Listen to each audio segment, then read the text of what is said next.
Video کے نیچے subscribe کے بٹن پہ کلک کریں، بیل کے آئیکن پہ کلک کیجئے تاکہ ہر نئی ویڈیو کی نوٹیفیکیشن آپ کو مل جائے۔ بسم اللہ الرحمن الرحیم۔ اس وقت پارہ 28 سورۃ الطلاق کی تفسیر چل رہی ہے۔ یہ تیسرا جمعہ ہے۔ پچھلے 2 جمعوں میں طلاق، نکاح اور عدت، مہر، ان مسائل کو کچھ تفصیل کے ساتھ آپ کے سامنے بیان کیا گیا تھا، اور سورۃ الطلاق کی پہلی آیت کا آدھا حصہ آپ کے سامنے جو ہے پڑھ کر سنایا گیا تھا۔ اب اس کے آگے کی تفسیر اور اس کا ترجمہ اب انشاءاللہ پیش کیا جائے گا۔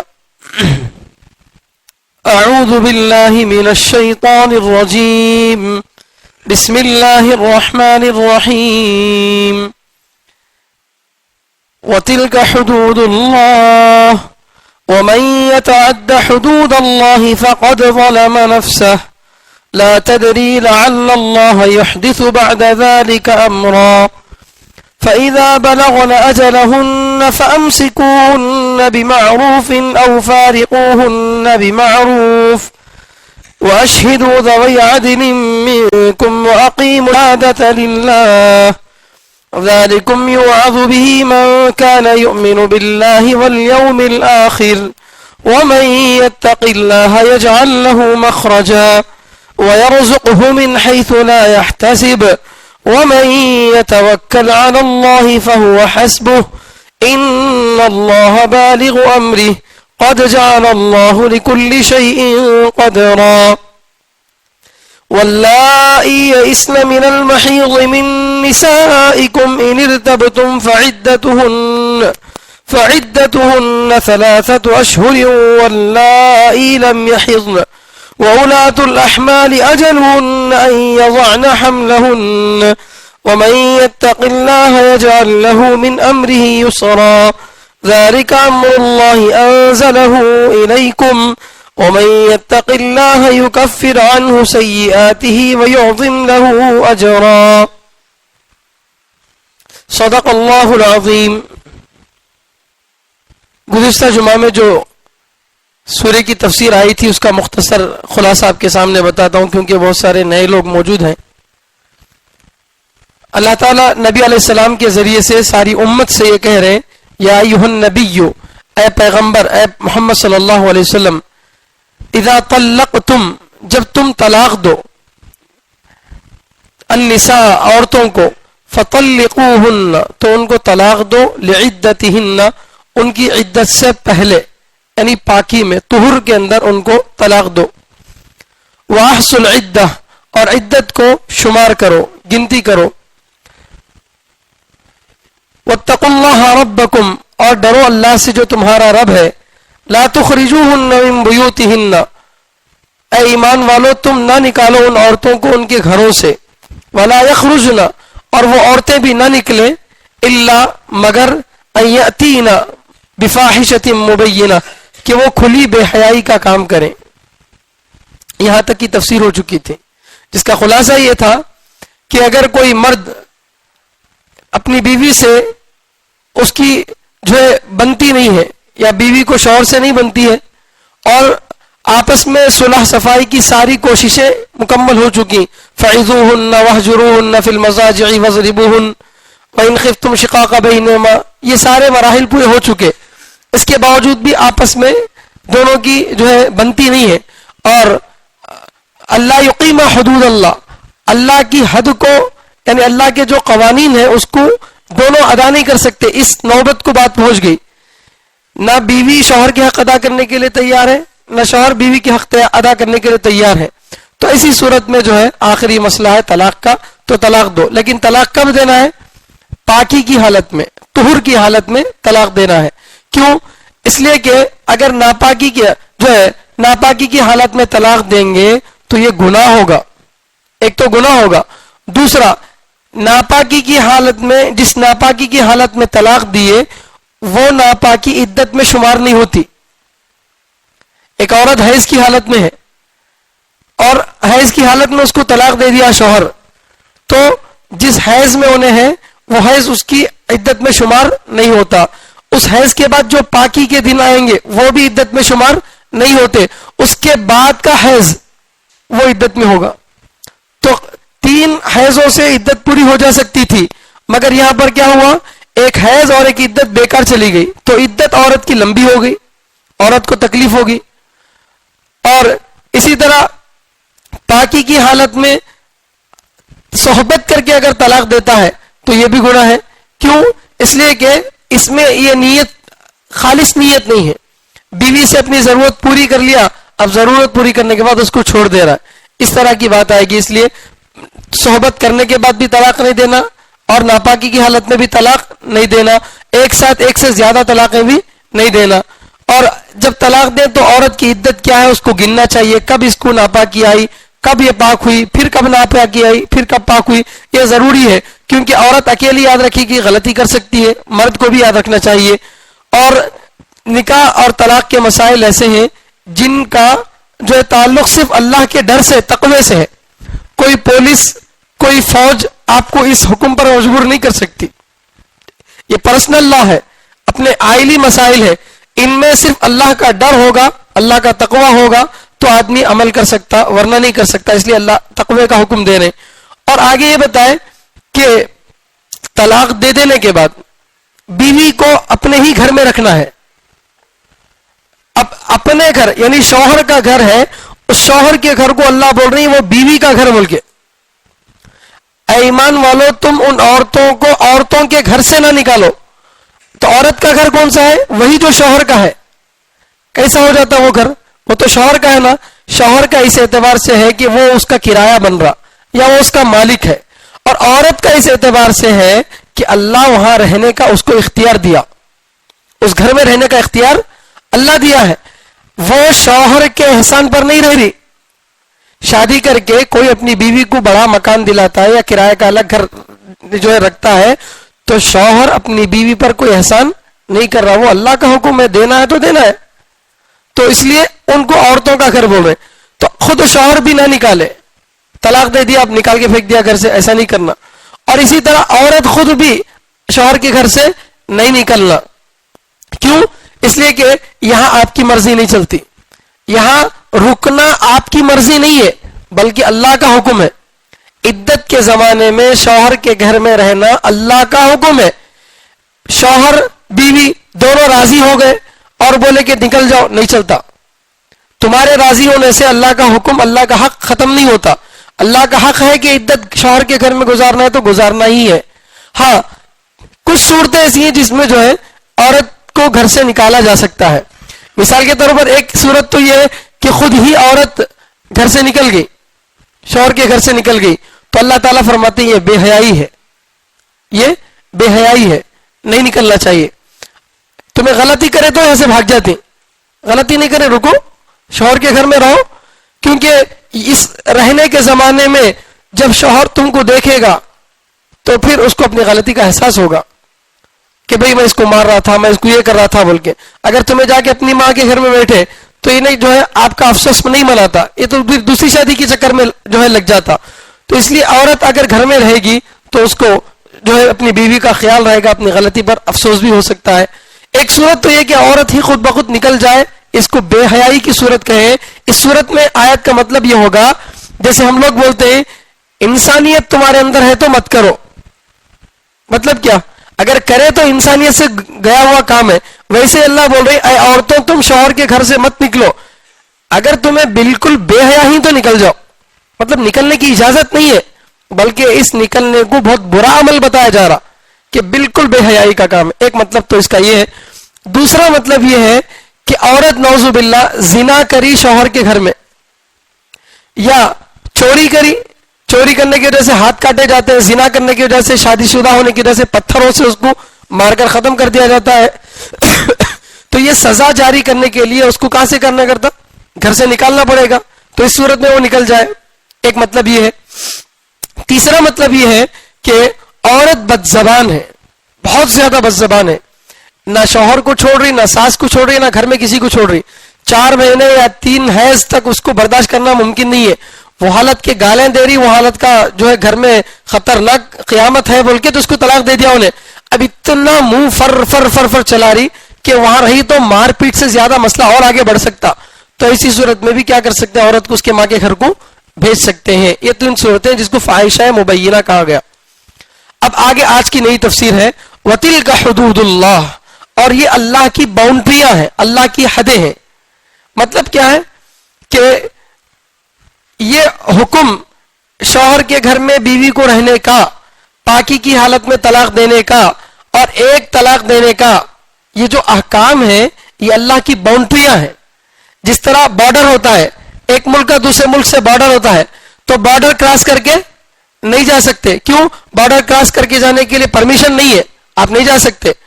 تو اسی طرح اگر کہیں پولیس جو ہے ناکہ بندی کر دی, راستہ بند کر دی, تو اس کے آگے ادھر آپ نہیں آ سکتے کیونکہ وہ باؤنڈری ہے, اس باؤنڈری کے اندر آپ نہیں آ سکتے. تو اللہ تعالیٰ فرماتے ہیں یہ شریعت کے احکام, نکاح کے, خلا کے, طلاق کے, عدت کے جو احکام ہیں یہ اللہ کی باؤنڈریاں ہیں, اللہ کی حدیں ہیں. ان حدوں کے قریب بھی مت آؤ.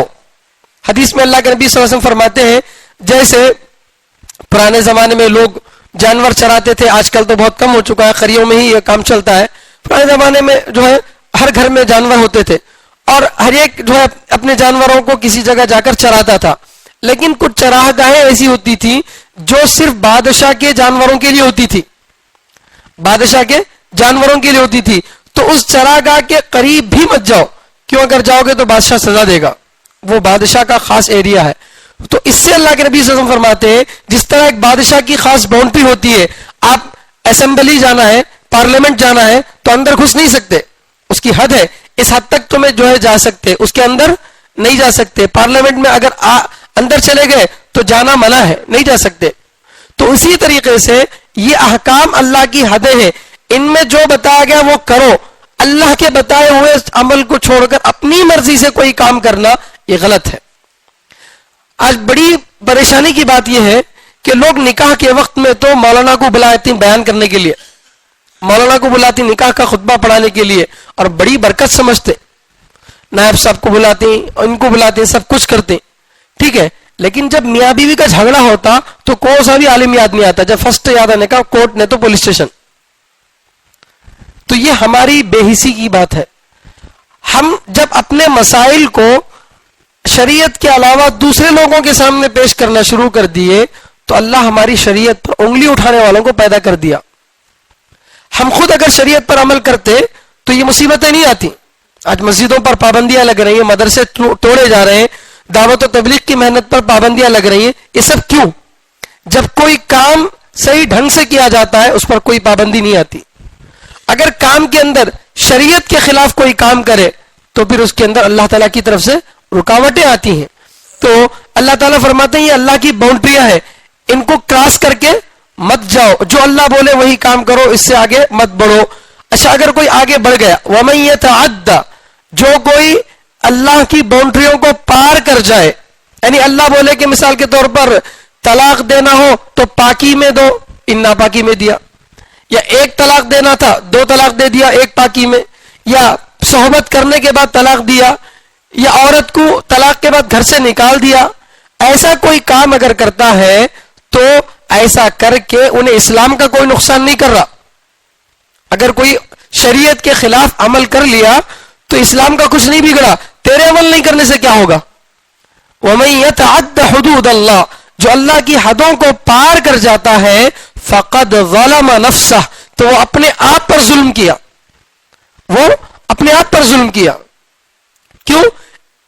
ایک مطلب تو اس کا یہ ہے کہ اگر مثال کے طور پر اللہ بولے کہ آپ کو اپنی بیوی پر غصہ آیا تو ایسی طلاق دو جس طلاق کے بعد رجعت ہو سکے, بیوی کو نکاح کے بغیر واپس لے سکے. مثال کے طور پر ایک طلاق, انتی طالقن, تجھے طلاق ہے, ایسا بول دو, ختم مسئلہ. ایک طلاق پڑتی طلاق رجعی, یعنی اس طلاق کے بعد بغیر نکاح کے شوہر جو ہے اپنی بیوی کو واپس لے سکتا. اگر کوئی ایسی طلاق نہیں دیا بلکہ بولا انتی طالقن طلاقن, تجھے سخت قسم کی طلاق ہے, یا اپنے ماں باپ کے گھر کو چلے جائے, یا ایسے الفاظ استعمال کیا جس سے طلاق کے اندر شدت اور سختی کا معنی آ گیا تو فوراً نکاح ختم، طلاق بائن. اس طلاق سے فوراً نکاح کیا ہو جاتا؟ ختم ہو جاتا. تو اب شوہر کے ہاتھ میں جو ہے نکاح کا اختیار نہیں رہا. تو اللہ میاں تو کیا بولے تھے؟ مجبوری میں طلاق دینا پڑے تو ایسی طلاق دو کہ نکاح کی ڈور تمہارے ہاتھ میں رہے. ایک طلاق رجعی طلاق دو تو بیوی کی مرضی کے بغیر بھی آپ کیا کر سکتے؟ اس کو واپس لے سکتے. لیکن طلاق بائن دے دیے یا 3 طلاق طلاق مغلظہ دے دیے تو اب واپس بیوی کو لے سکتے؟ نہیں لے سکتے. طلاق بائن ہو گئی، نکاح ختم. اب دوبارہ بیوی راضی رہے اور پھر سب کچھ ہو تو بھی لے سکتا. اور 3 طلاق دینے کی صورت میں اب تو کوئی شکل ہی نہیں ہے. طلاق مغلظہ ہو گئی، اب کوئی میاں بیوی کے نکاح کی کوئی شکل ہی نہیں ہے. فَإِن طَلَّقَهَا فَلَا تَحِلُّ لَهُ مِن بَعْدُ حَتَّى تَنكِحَ زَوْجًا غَيْرَهُ. تو اگر 3 طلاق دے دیا تو اب اس کے بعد کوئی واپس لینے کا اختیار نہیں رہتا. تو یہ ایسا آدمی شریعت کے خلاف کر کے غصے میں نقصان کس کا کرا؟ اپنا نقصان کرا. اگر وہ اسلام کے بتائے ہوئے طریقے پر طلاق دیتا تو اسے واپس لینے کا اختیار تھا. وہ آپشن کیا کرا؟ اپنے غصے کی وجہ سے خود ہی ختم کر لیا. ایک تو مطلب یہ ہے. دوسرا مطلب یہ ہے کہ اگر کوئی جان بوجھ کر 3 طلاق دے رہا بیوی کو، یا ناپاکی کی حالت میں طلاق دے رہا، یا ایسی طلاق دے رہا جس کو اسلام نے منع کیا، ناجائز طلاق اگر کوئی دیتا ہے تو اور عورت کو ستانے کی غرض سے دیتا ہے، عورت کو ستانے کی غرض سے دیتا ہے، تو ایسی صورت میں ہو سکتا ہے عورت کی عدت کچھ دن بڑھ جائے، ہو سکتا ہے عورت کو کچھ تکلیف ہو، لیکن تم بھی چھوٹیں گے نہیں. کیونکہ ظالم ظلم کر کے یہ سمجھتا ہے کہ میں نے ظلم کیا، لیکن حقیقت میں مصیبت اسی پر آتی ہے. مظلوم ظلم سہ کر اللہ کی رحمت کا مستحق بن گیا، ثواب کا مستحق بن گیا مظلوم، لیکن ظالم اللہ کے غضب کا، اللہ کے غصے کا کیا بن گیا؟ مستحق بن گیا. تو دنیا میں بھی تمہارے لیے بیوی کو واپس لینے کا اختیار ختم. اور اگر ہونا بول کے تم اپنی بیوی کو ستانے کی غرض سے طلاق دیے تو پھر ایسی صورت میں دنیا میں چاہے تم خوش ہو جاؤ، لیکن آخرت میں تو اللہ تعالیٰ کیا کریں گے؟ تم کو پکڑیں گے، کیونکہ تم ظالم ہو، ظلم کرے ہو. تو اس لیے وَمَن يَتَعَدَّ حُدُودَ اللَّهِ، جو کوئی اللہ کی حدوں کو پار کرتا ہے فقد ظلم نفسہ، تو وہ اپنے آپ پر ہی ظلم کرتا ہے. اللہ کی بے نیازی دیکھو، اللہ کی اتنی بڑی بے نیازی کہ کوئی شریعت پر عمل نہیں کرتا تو اللہ کا کوئی نقصان نہیں ہوتا. اللہ الصمد، اللہ بے نیاز ہے. اگر پوری دنیا مل کر اللہ کی نافرمانی پر اتر جائے تو ذرہ برابر بھی اللہ کی شان میں کوئی کمی نہیں ہوگی. اور اگر پوری دنیا مل کر اللہ کی تعریف کرے، اللہ کی حمد بیان کرے تو اللہ کی شان میں ذرہ برابر بھی اضافہ نہیں ہوتا. تو یہ اللہ تعالیٰ کی شان ہے. وَمَن يَتَعَدَّ حُدُودَ اللَّهِ فَقَدْ ظَلَمَ نَفْسَهُ لَا تَدْرِي لَعَلَّ اللَّهَ يُحْدِثُ بَعْدَ ذَلِكَ أَمْرًا. اس آیت کے 2 ترجمے ہیں. لا تدری، وہ عورت نہیں جانتی، ایک مطلب یہ ہے. اور دوسرا ترجمہ ہے لا تدری، تو نہیں جانتا. مذکر کا صیغہ ہے یا واحد مؤنث غائب کا صیغہ ہے.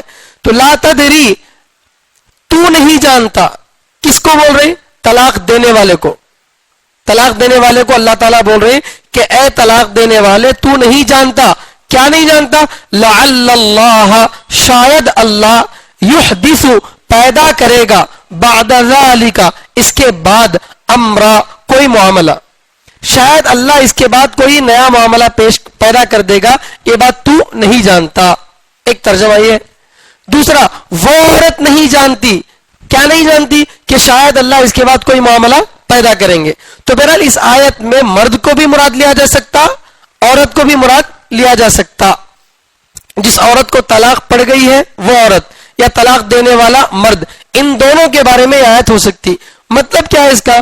مطلب یہ ہے کہ اللہ کے بتائے ہوئے طریقے پر فَطَلِّقُوهُنَّ لِعِدَّتِهِنَّ، عدت میں یعنی پاکی کی زمانے میں، حیض میں نہیں بلکہ طہر کے اندر طلاق دو. کیوں ایسا؟ اگر طلاق دو گے تو تمہارے کو بیوی کو واپس لینے کا اختیار رہتا. غصے میں طلاق دے دیا بیوی کو، انتی طالقن بول دیا، طلاق دے دیا. طلاق دینے کے بعد 10 دن 15 دن کے بعد غصہ اتر گیا، غصہ ختم ہو گیا. اب دل چاہتا ہے کہ بھئی اس دن غلطی میری تھی، میں اس خامخواہ بیوی سے لڑ لیا، چلو بیوی سے کیا کریں گے؟ رجعت کر لیں گے، واپس بیوی کو واپس کریں گے بول کے ایسی شکل پیدا ہو سکتی. کیونکہ کتنا بھی آدمی کو غصہ ہے وہ غصہ ایک نہ ایک دن ٹھنڈا پڑ جاتا. ہمیشہ آدمی غصے میں نہیں رہ سکتا. غم غصہ یہ بھول جاتا ہے. اللہ تعالیٰ انسان کو خطا اور نسیان سے مرکب کیے, ان نسینا او اختانا, تو انسان جو ہے نسیان سے بنا ہے, انسان بھول جاتا ہے. غصہ آیا جو ہے غضب میں بہت کچھ بول دیتا ہے, بول دینے کے بعد کچھ دنوں کے بعد آدمی کو اپنی غلطی کا احساس ہوتا ہے. اسی لیے غصے کے اندر کوئی فیصلہ نہیں کرنا. ہاں یہ الگ بات ہے کہ غصے کی حالت میں دی ہوئی طلاق ہے. نشے کی حالت میں پی کر نشے کی حالت میں طلاق دیتا ہے, طلاق ہو گئی. مذاق میں طلاق دیتا ہے, طلاق ہو گئی.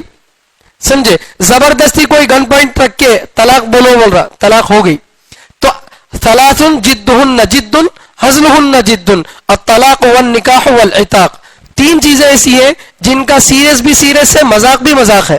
کون؟ ایک نکاح, مذاق میں بول دیے یہ میری بیوی, اور بیوی بول دی کہ یہ میرے شوہر, نکاح ہو گیا. مذاق میں بیوی کو شوہر جو ہے طلاق بول دیا, ختم, طلاق ہو گئی. اسی طرح غلام کو آقا بول دیا تو آزاد, انت حر, آزاد ہو گیا. تو ان میں مذاق نہیں چلتا. تو اللہ یہ فرماتے ہیں کہ تم ایسی طلاق دو جس طلاق کے بعد اپنی بیوی کو واپس لینے کا تمہارے پاس آپشن رہے. کیوں؟ اس لیے کہ جو غصہ اب تمہارے کو اپنی بیوی پر ہے یہ باقی نہیں رہتا, آگے چل کر غصہ اتر جاتا, اپنی غلطی کیا ہے سمجھ میں آتا. غصے میں آدمی دھڑا دھڑ مار دیا, بول دیا, کچھ بھی کر دیا, بعد میں پتا چلا کہ اصل تو غلطی میری تھی. بہت مرتبہ ایسا ہوتا ہے کہ غصے میں آدمی بہت کچھ بک دیا, پتا چلا کہ اصل میں غلطی تو میری تھی, غلط فہمی کی وجہ سے ایسا کر دیا. تو اگر طلاق رجعی دے گا, ایک طلاق دے گا, تو واپس لینے کا اختیار رہے گا. تو اللہ کے حکم پر عمل کرنے کا فائدہ دنیا میں بھی حاصل ہوتا. اسی طرح عورت اگر طلاق اس کو ملی ہے تو پریشان مت ہو, اس لیے کہ اللہ تعالیٰ اس کے بعد کوئی نئی صورت تمہارے لیے پیدا کریں گے, نیا شوہر تمہارے لیے, اچھے سے اچھا شوہر اللہ تعالیٰ تمہارے لیے پیدا کریں گے. آگے اللہ تعالیٰ فرماتے ہیں فَإِذَا بَلَغْنَا, فَإِذَا چنانچہ جب, بلغنا پہنچ جائے, اجلہن اپنی مدت کو, عدت کو, اپنی عدت کو پہنچ جائے, فَأَمْسِكُوهُنَّ تو ان کو روکو, بِمَعْرُوفٍ اچھے طریقے سے, تو ان عورتوں کو روکو اچھے طریقے سے, او یا فارقوهن ان کو جدا کر دو, بِمَعْرُوفٍ اچھے طریقے سے. تو مطلب کیا ہے, ایک آدمی اپنی بیوی کو طلاق دے دیا, طلاق دینے کے بعد عدت 3 حیض, مثال کے طور پر 3 حیض کی عدت گزر رہی تھی, تو اب تیسرا حیض چل رہا ہے, اب 2-4 دن میں بیوی نکاح سے نکل جاتی, ایسا ہے مسئلہ. تو ایسی صورت میں آدمی کو 2 اختیار ہے. کتنے اختیار ہیں؟ 2 اختیار ہے. کیا اختیار ہے؟ یہ طلاق رجعی کے اندر مسئلہ ہے. اگر عدت ہے, عدت جو ہے چل رہی ہو, طلاق رجعی ہو, تو ایسی صورت میں آدمی کو 2 اختیار ہے. ایک تو یہ ہے کہ عورت کو اتنی سزا کافی ہے یہ سمجھ کر واپس لے لے اس کو. 3 ناپاکیوں تک بیوی طلاق کو سہتی رہی اور شوہر سے جدا رہی, گھر میں ایک قسم کا عجیب ماحول بن چکا تھا, طلاق کی وجہ سے بچی کے ماں باپ بھی پریشان, ادھر بچے کے ماں باپ بھی پریشان, بڑی عجیب کشمکش تھی, مل کر رہتے تھے. قدر نعمت بعد زوال, جب نعمت چلی جاتی ہے تو اس وقت میں جو اس کی قدر ہوتی ہے, تو جب آپس میں مل کر تھے تو ایک دوسرے کی قدر نہیں معلوم ہوئی. اب جب جو ہے دونوں جدا ہو گئے تب شوہر کو احساس ہوا کہ میرے چھوٹے چھوٹے بچے ہیں, ان بچوں کو میری بیوی نہلاتی تھی, ان کو کپڑے پہناتی تھی, اسکول کے لیے تیار کرتی تھی, میرے لیے کھانا بناتی تھی, سارے کام میرے کرتی تھی. آج 4 مہینے ہو گئے, 3 حیض تقریباً گزرنے والے ہیں, میرے لیے کوئی کھانا بنانے والا نہیں ہے, میرے بچوں کو کوئی جو ہے سنبھالنے والا نہیں ہے. ایسا اس کو اپنی غلطی کا احساس ہوا. تو اس صورت میں کیا کر سکتا؟ فَأَمْسِكُوهُنَّ ان کو روک لو, بِمَعْرُوفٍ اچھے طریقے سے. مطلب کیا؟ جس غلطی کی وجہ سے تم ان کو طلاق دیے تھے اب وہ غلطی بھول جاؤ. مثال کے طور پر بیوی اس وقت میں کوئی جو ہے غصے میں کچھ بول دی تھی, تو اب تیسرا حیض چل رہا ہے, ناپاکی تیسری چل رہی ہے, ابھی حیض ختم نہیں ہوا, تو کیا کرنا ہے؟ اچھے طریقے سے روک لو اس کو. کیا نہ کو کرو, وہ جو جس وجہ سے غصہ آیا تھا دونوں کے درمیان میں وہ وجہ کو باقی مت رکھو. یہ بہت بڑی اچھی بات ہے. گھروں میں عام طور سے کیا ہوتا, میں دیکھا ہوں بہت سارے لوگوں کو, شوہر ایسے ٹیڑے مزاج کے رہتے, اللہ معاف فرمائے, بیویاں بھی رہتے, نہیں بول رہا ہوں میں, شوہر بھی ایسے ٹیڑے مزاج کے رہتے,